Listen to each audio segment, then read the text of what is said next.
Hey everybody, this is Style Lottery's channel. We focus on sustainable living, what that means in terms of being a sustainable shopper when it comes to fashion and just food and other things pertaining to life. Today's episode is entitled Transitioning into the Minimal Waste Lifestyle. So why I'm doing this video is that I've been doing a lot of research lately about zero waste and about minimalism. And zero waste is a great ideal for me, and I think one day it would be great if all of us would get to that point where we were creating no waste at all.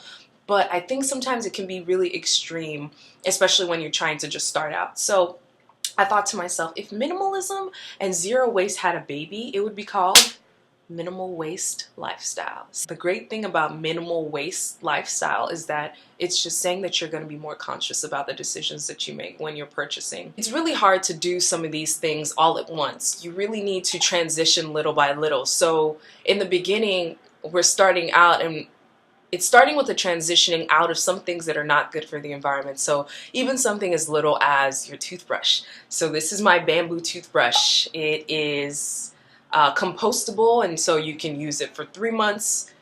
3 months out, that's not helpful. There's like a blur and it's just there where the toothbrush is. Anyway, it's a toothbrush and it's just made out of bamboo.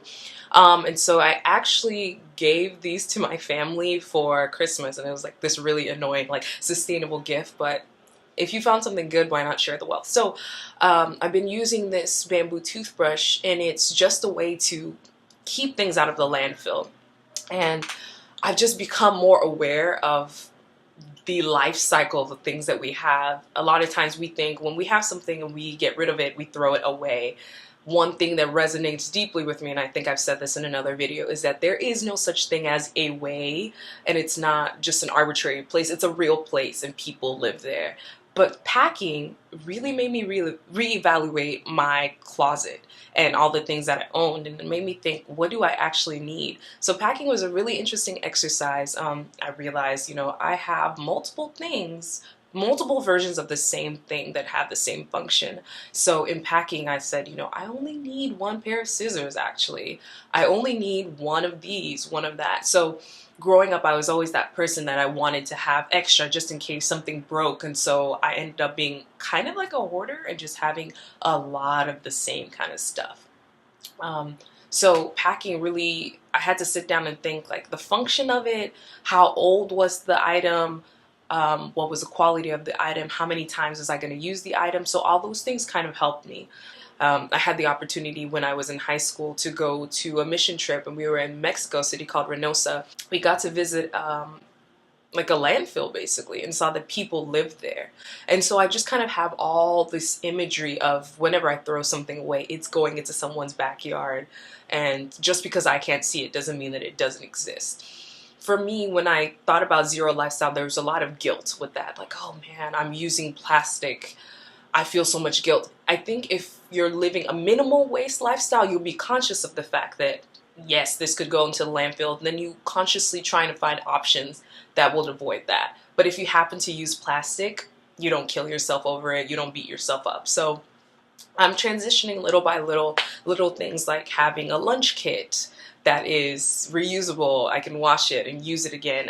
Transitioning to some of these mason jar kind of things to hold my my items. So it's a gradual thing, and that's what this channel is about, celebrating the journey. It's not about, oh, I just make no trash and that's it. That's an admirable thing, but for a lot of us, let me speak for myself, for me, it's something that I gradually have to transition into. And I found some really great blog posts about why we should be minimalists, and I'll post them all below and put them in blog posts as well. But this is just an attempt to just be a more conscious consumer.